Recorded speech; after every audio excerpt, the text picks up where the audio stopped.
It would appear that not many people watched yesterday's video, but we were pretty right with where things were going, and I think things are still on track as well. So what we're going to do is we're going to review where things were yesterday, where things are today, and all that wonderful stuff. As you get into this video, if you find it useful and informative, smash the like button. I do appreciate that. If you are new to the channel, then why not go ahead and subscribe, tap the bell, select all the notifications, and in doing so, you will be kept up to date with everything that we do here at Cheeky Crypto. Let's jump right down into the video then. So, following on from yesterday, I was talking about potential short on XRP here. Okay, we can see that my entry was up here. You can see we almost got to it, but didn't quite get into that range. You can kind of see that we wicked up reasonably high here, coming in on the 47.462 level. I still think we actually will probably still have an opportunity to push on up there before we start to short it. So let's go ahead and lock that in. I don't want to move that again, so let's go ahead and grab my Can I grab this? There we go. Grab that and just move it out of the way. So I'll move to the upside here. Is it done? Is it complete? Well, we have kind of reached into those expectations. So let's go ahead and sense check it. Have we started the move to the downside, or have we got further to the upside? Technically speaking, we've met the minimum expectations. So we could be done here. And for the most part, I think we probably actually have another attempt at pushing up in there. I'm not thinking we're in this big move just yet to the downside. I still think this B wave is active here.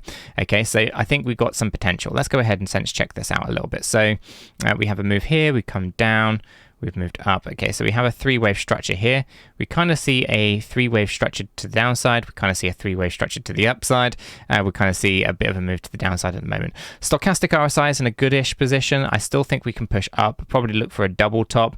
I don't want to move that entry point though. I think I would like to try to keep this as a 2.5 with my stop loss above our swing high being 48.397. So for the most part, I think this is still very much valid. If it doesn't happen, it doesn't happen. I'm not going to kind of force an entry into this one. I want to make sure I have a nice tight stop loss on this, and if I can get a better entry, looking at resistances a little bit higher, then I think that will be a wise idea as well. So I still think it's in play. I still think we can short down into our low range. I still think that we are looking for this C wave structure, this to be between 44.9 and 45.9. So it looks like that's the area that we're going for, but the entry just looks like it's not quite where it needs to be just yet. So still in play, still waiting for that one to kind of play its hand, and for us to kind of take advantage of what might lie ahead here for XRP. So that's kind of the hourly chart. Don't want to talk more about that. We'll let it play out. We'll see how it kind of goes. Let's jump over into the weekly time frame. I've been kind of doing weekly stuff today, and I quite enjoy it. So let's take a look at what's going on. So here we have the XRP paired up with USDT, weekly chart, Binance as a data source. We're using the Gaussian channel to help show us, the movements of XRP and where it currently sits. Essentially, the Gaussian channel is a 3 moving average parts. It has the low average, the medium average, and then we have the higher range average. Right now, XRP is resting in the upper part of that Gaussian channel, and we got rejected from the upper end as well, right? So we can see, if I make this a little bit bigger here, you can see how, grab my pencil, we got rejected from that upper end here, okay, and we're finding support on the middle area here as well, okay. Not only on this weekly time frame are we finding support on the middle or median area of our Gaussian channel, but we're also finding support on the 50 and 200 EMAs. It's all resting right in here. So on a bigger macro level, this is looking like we're ready to get that kind of big surge to the upside that I've been talking about, trying to target out the 60-cent ranges before pulling back and trying then to go after the 70 to 90-cent ranges. Okay, so we're looking for a break above the Gaussian channel. I don't think it's going to happen right away, so it's something that I think is going to take some time to play out, months probably, but for the most part we are starting to see things in the right direction. Things are starting to potentially set up. Now if we do lose this middle area and we close below it, then I think we break our structure on the short term, and we'll probably be looking at moving down into the low ranges of the Gaussian channel, okay? Retesting kind of like the mid 30-cent ranges. Now, that only happens if we close below the Gaussian channel. At the moment, that's not the case. We are still very strong going forward on XRP here. So I'm not too concerned with that, but we are trying to work our way through. Okay, so at the moment, you can see we've got the 30-cent low. I got completely lucky with a buy order there, and the actual bear market low at 28.72, right? So we know that that's looking really, really strong and good. We can also see here the previous bullish market. We also can see the Christmas gift that 𝗕𝗘𝗪𝗓 left all the XRP holders, causing $13 billion worth of damage, I think it was, to retail investors. Now, right there, yeah, that's that one, pulling us into the Gaussian channel before we took off out of there. Essentially, what we do is we see that the SEC have caused nothing but damage to XRP investors time and time again. So hopefully some jail time for those lot eventually at some point. Maybe Karma will catch up with them, I don't know. Nonetheless, we can see here that we're inside the Gaussian channel. We're looking for that positivity. We're looking to kind of get up into that 60-cent range. And if we can do this, then we're going to be in that really strong position where we can then start to talk about that move upwards, right? So take a look at that on actually I'll do it here on the daily time frame.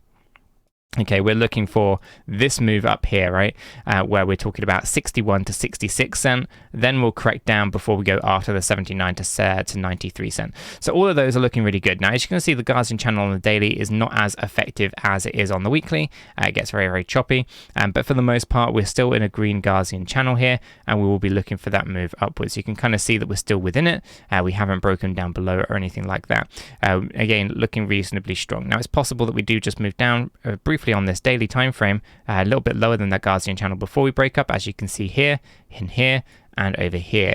Okay, so it is something that we can obviously acknowledge that we can come down just below that Gaussian channel before we continue this move to the upside. Our Elliott wave theory structure, though, is very much valid. It still looks like we're going for the 61 to 66 cent and all that wonderful stuff. If I bring this down into our hourly chart, what I'll do is I'll just bring that up here a little bit. You can see that we're getting rejected here on this. So this is why I'm taking about a movement to the downside. We are looking for that short on the hourly chart. This is something that we can see occurring here. We are currently, as I said, resting on that middle area on the hourly chart as well. So we're looking for pushing up a little bit, getting a better entry, and then looking to short the market on the hourly. Doesn't distract us from what's going on with our daily. Our daily targets are still there. And of course, our weekly has got a very clear picture that we want to make sure that we get a close above that top line, which does come in at the moment at 55.91 on that Gaussian channel. So everything's looking pretty good here on XRP. I'm not too concerned about anything. I think for the most part, XRP is in a really strong position. Now, for XRP's future, I think we're going to see something pretty decent, but we really need to see some kind of clarity on XRP's status from the SEC versus Ripple lawsuit. I do think that's going to come to a close soon. It's just being dragged out way too long at this point, so really hard to know exactly when things are going to come to a close, but I think we're going to see a very significant surge to the upside on the price action of XRP once we get clarity. We're going to see exchanges in the US actually being able to trade or offer XRP as an asset to be traded with understanding the laws that they got to stick to. Until clarity, it becomes a very, very grey area. So again, we see the US attacking exchanges, but I think if XRP were to win or Ripple were to win this case, then that's going to set the SEC backwards massively. And I think that is essentially what has to happen here. I think the SEC has to lose for basically I think the US do a complete U-turn on cryptocurrency assets, with the BlackRock ETF kind of being the pioneer behind that. So yeah, I think I'm going to leave the video right there. An interesting kind of take today. If you found it useful, informative, smash the like button. If you do enjoy the content, why not subscribe if you haven't done so already? Join us down in Discord, and guys, I'll catch you all in the next one. We are not financial advisors. None of what we have communicated verbally or in writing here should be considered as financial advice. It is not. Do your own research before investing in any digital asset or affiliate offers, and understand that investing in any crypto is risky. If you do, you need to be prepared to lose your entire investment. This video is for information and entertainment purposes only. All our videos are strictly personal opinions. Please make sure you do your own research and never take our opinions for financial guidance. There are multiple strategies, and not all strategies fit all people. Our videos are not financial advice.